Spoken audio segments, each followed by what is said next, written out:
आज class 9th में phylum Nematoda. बच्चों निमेटोडा क्या है? निमेटोडा को एस्के हेलमिंथीज भी कहते हैं। ये फाइलम एस्के हेलमिंथीज के नाम से भी जाना जाता है और इसमें एस्केरिस आता है। इनको बोलते हैं राउंड वर्म। यहाँ पर लिखा है राउंड वर्म मतलब गोल कृमि। इनकी आकृति क्या होती है? राउंडेज होते हैं और इनका जो शरीर होता है लंबा होता है, बट ये इस प्रकार से राउंड यानी गोल हो जाते हैं।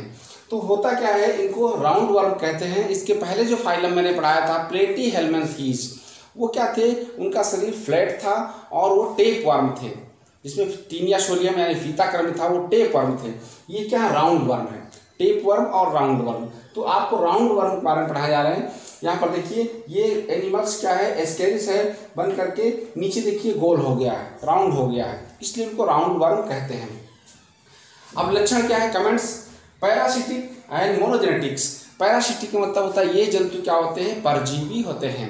परजीवी जंतु जो दूसरों से अपना भोजन प्राप्त करते हैं और स्वयं अपना भोजन नहीं करते हैं और दूसरे जीवों के ऊपर वास करते हैं, रहते हैं, मनुष्यों में रहेंगे और बीमारियां उत्पन्न करेंगे, मतलब रोग फैलाएंगे, बीमारियां उत्पन्न करते हैं। तो ये क्या है? इनको बोलते हैं पैरासिटिक मतलब परजीवी हैं और रोगजनक होते हैं, बीमारियों को उत्पन्न करते हैं। मोनोजेनेटिक। मोनोजेनेटिक मतलब होता है एक पोषदीय, मतलब इनका जीवन चक्र एक ही पोषक में पूरा होता है। जैसे पीछे टीनिया सोलियम पढ़ाया था फीता कृमि, तो उसका जीवन चक्र 2 पोषक में था, सुअर और मनुष्य में पूरा होता था। आधा जीवन चक्र सुअर में, आधा मनुष्य में। तो वो क्या थे? डाइजेनेटिक। ये क्या है? मोनोजेनेटिक मतलब इनका जीवन चक्र एक ही पोषक में पूरा होता है। जैसे मनुष्य के अंदर हैं तो इनका पूरी लाइफ साइकिल, पूरा जीवन चक्र मनुष्य के अंदर ही कंप्लीट हो जाएगी। तो ये है मोनोजेनेटिक, इसको बोलते हैं। अगला है बॉडी इलांगेटेड। बॉडी इनकी जो है लंबी होती है, शरीर इनका लंबा होता है और बेलनाकार, शरीर लंबा और बेलनाकार। और खासकर इसमें क्या होती है? सेक्सुअल डाइमॉर्फिज्म होती है, लैंगिक द्विरूपता पाई जाती है। सेक्सुअल डाइमॉर्फिज्म का मतलब क्या होता है कि नर दूसरे टाइप के होंगे और मादा दूसरे टाइप के होंगे, डिफरेंट आकृति के होंगे। देखिए यहाँ पर ये बना हुआ है, ये नर है। ये स्केलिस जो बना हुआ है ये क्या है? नर। नर मीन्स ये नर का सिंबल है। तो ये वाला जो नर है यहाँ पर देखिए पीछे नीचे की तरफ आकर के वो गोल हो गया है, राउंडेड हो गया है। और इसमें क्या है? पीनियल सीटी। यहाँ पर लिखा है पीनियल सीटी। ये जो भाग है इसके यहाँ पर इस प्रकार से ये निकला हुआ है, एक पिन की तरह संरचना निकली होती है।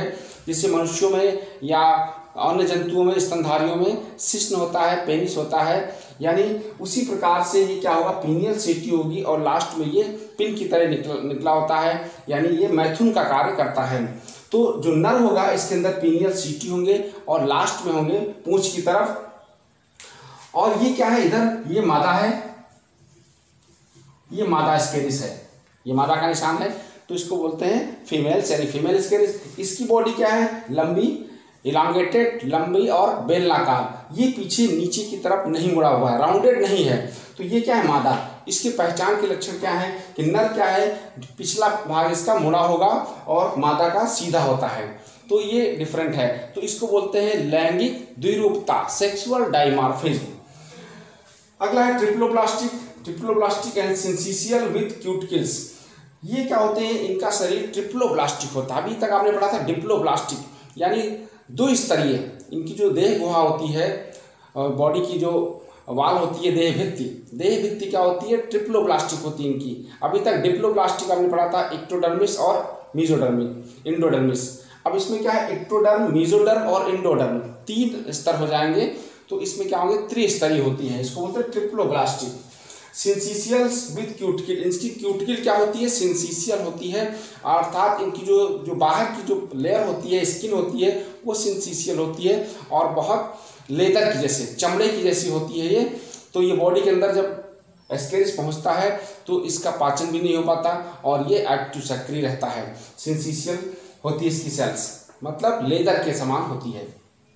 अगला एलिमेंट्री कैनाल स्ट्रेट, मतलब इनकी जो आहार नाल है वो बिल्कुल सीधी होती है। आहार नाल बिल्कुल सीधी पाई जाती है। यहाँ से इस फाइलम से इनकी आहार नाल सीधी होती है। आगे जितने एनिमल होंगे आपके, जैसे एनिलिडा, एनिलिडा में भी सीधी होगी। तो आहार नाल इनकी स्ट्रेट होती है, मतलब सीधा होती है। रिस्पायरेशन, सर्कुलेशन एब्सेंट यानी श्वसन तंत्र और परिवहन तंत्र यानी ब्लड वस्कुलर सिस्टम, रुधिर परिसंचरण तंत्र और श्वसन तंत्र इनमें नहीं पाया जाता है। अगला है स्यूडोसील सीलोम्स। इनकी जो देह गुहा होती, बॉडी के अंदर जो कैविटी होती है, जो एक खाली स्थान होता है, वो स्यूडोसील होती है, मतलब फाल्स होती है, यानी आधी गुहा खाली होगी और आधी फिल होगी, तो इसको बोलते हैं स्यूडोसील यानी असत्य देह गुहा। अगला है यूनिसेक्सुअल। यूनिसेक्सुअल मतलब ये जंतु कैसे होते हैं? एक लिंगी।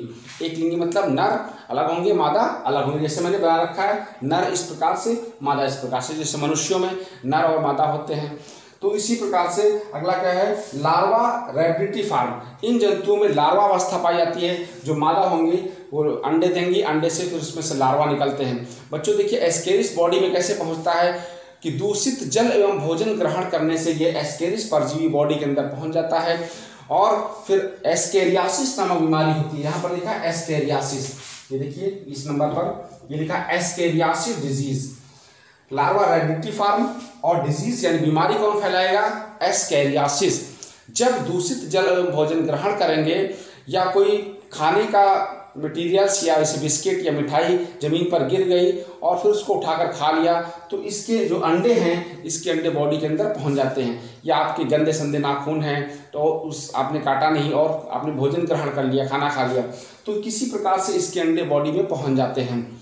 जब पहुंचेंगे तो अंडे से लार्वा निकलता है और लार्वा से फिर एस्केरिस बन जाता है। तो ये दूषित जल और भोजन ग्रहण करने से बॉडी में पहुंच जाते हैं। तो इसमें क्या है? एस्केरियासिस नामक एक बीमारी हो जाती है, यानी मनुष्य के अंदर क्या होगा? उल्टी होगा, जी मचलाना, पेट में दर्द, वॉमिटिंग होगा और कमजोरी, वीकनेस, चक्कर आना, ये सारे उसके लक्षण होंगे एस्केरियासिस में। तो देखिए बच्चों क्या होता है, जिसको पेट के कीड़े कहते हैं, फिर डॉक्टर बोलता है कि पेट में कीड़े हैं इसके, ये आँख को खाने लगता है। हम लोगों की जो एलिमेंट्री कैनाल है उसको ये खाने लगते हैं, यानी उस पर फीडिंग करता है, उसको खाते हैं तो पेट में दर्द होगा, तो डॉक्टर बोलेगा इसके बच्चे के पेट में कीड़े हो गए। बड़े में भी होता है और छोटे बच्चों में ज़्यादा होता है। तो पेट में जब कीड़े होते हैं होने का मतलब ये एस्केरिस बॉडी के अंदर होगा, जिसको कहते हैं केचुए, कहते हैं पेट से में केचुए हैं इसके। तो एल्बेंडाजॉल्स, जेंटेल्स, पिपराजीन्स, ये दवाइयाँ दी जाती हैं खाने के लिए, जिससे कीड़े मर जाते हैं। रात में खाते हैं, खाना खाने के बाद उन दवाइयों का प्रयोग करते हैं और फिर ये एस्केरिस और जितने भी वर्म होंगे बॉडी के अंदर वो मर जाते हैं। 6 महीने में एक टैबलेट जरूर खानी चाहिए सभी लोगों को। बच्चों को सिरप आती है वो पिला देते हैं। एग्जाम्पल है एस्केरिस, एस्केरिस इसका एग्जाम्पल है। और Wuchereria, Wuchereria bancrofti, Wuchereria bancrofti दूसरा एनिमल्स है। उससे क्या होता है? फाइलेरिया, फाइलेरिया नामक रोग हो जाता है। जब क्यूलेक्स मच्छर काटता है तो ये बाउचीरिया ब्राउन फ्रंटाई बॉडी के अंदर पहुंच जाता है और फाइलेरिया या हाथी पांव या पील पांव कहते हैं, यानी जिसमें पैर मोटा हो जाता है, पैर मोटा हो जाएगा या कोई एक अंग मोटा हो जाएगा। टेस्टिस भी मोटे हो जाते हैं। टेस्टिस यानी जो वृषण होते हैं अंडकोश, उनमें भी पानी भर जाता है। लिम्फ उसमें इकट्ठा हो जाता है। लिम्फ जो द्रव होता है जिसको कहते हैं, वो आपके पैर में और या टेस्टिस में इकट्ठा हो जाएगा तो पैर फूल जाता है। तो लिम्फ द्रव होने के कारण बाउचीरिया ब्राउन फ्रंटाई जब बॉडी के अंदर पहुंचता है तो ये बीमारी हो जाती है। कौन सी? एलिफेंटियासिस, एलिफेंटियासिस बीमारी होती है, जिसको फाइलेरिया कहते हैं, बाउचीरिया ब्राउन फ्रंटाई। और एस्केरिस तो मैंने बना रखा है। एस्केरिस क्या है? एस्केरिस लुम्ब्रिकॉइडिस, इसका वैज्ञानिक नाम है एस्केरिस लुम्ब्रिकॉइडिस, एस्केरिस लुम्ब्रिकॉइडिस पूरा नाम होता है। अब यहाँ पर एस्केरिस बना हुआ है, तो ये नर एस्केरिस है, ये मादा एस्केरिस है, बताया भी था मैंने आपको। ये माउथ होता है ऊपर, यहाँ पर एक छिद्र होता है, ये छिद्र को बोलते हैं एक्सक्रीटरी पोर, इधर भी होता है और इसमें मादा भी होते हैं। एक्सक्रीटरी पोर मतलब क्या होते हैं? उत्सर्जी छिद्र, जिससे उसका मल मूत्र निकलता है, इससे मूत्र निकलेगा, यूरिन वगैरह निकलेगा, ये एक्सक्रीटरी छिद्र होते हैं। यहाँ पर है जेनाइटल छिद्र मादा में, मादा में जेनाइटल छिद्र यहाँ पर होते हैं, ऊपर से थोड़ा नीचे। जेनेटिक छिद्र मतलब जनन छिद्र, जिसके द्वारा सेक्स होगा, यानी प्रजनन की प्रक्रिया होगी। कैसे होगी? ये जो पीनियल सिटी है, नर की जो पीनियल सिटी, जो पिन जैसी संरचना है, वो इसके अंदर प्रवेश करती है, जेनाइटल पोर के अंदर प्रवेश करेगी। जब मैथुन की क्रिया होगी नर और मादा में, तो इसकी पीनियल सिटी इसके जनन छिद्र में पहुंचेगी, अंदर प्रवेश करेगी और शुक्राणु ट्रांसफर होंगे। फिर नर के शुक्राणु मादा के अंदर पहुंचेंगे इसके द्वारा। अब देखिए नर में यहाँ पर बना हुआ है क्लोइकल एपर्चर, यहाँ पर क्लोइकल एपर्चर है, तो क्लोइकल एपर्चर को बोलते हैं अवस्कर छिद्र। अवस्कर छिद्र का मतलब होता है इसमें से मल और मूत्र दोनों निकलेगा। अब देखिए नर में क्या है, नर में जेनाइटल पोर नहीं है, इस नर में जेनाइटल पोर यानी जनन छिद्र नहीं है, लेकिन मादा में है, तो जनन का छिद्र इसमें नहीं है। तो यहाँ पर क्या क्लोइकल एपर्चर में क्या होता है कि इसमें से मल और मूत्र दोनों निकलते हैं, मल और जनन के कार्य दोनों होते हैं, तो ये क्लोइकल एपर्चर होता है। तो ये नर और मादा में डिफरेंस था, और ये था फाइलम निमेटोडा। Thank you.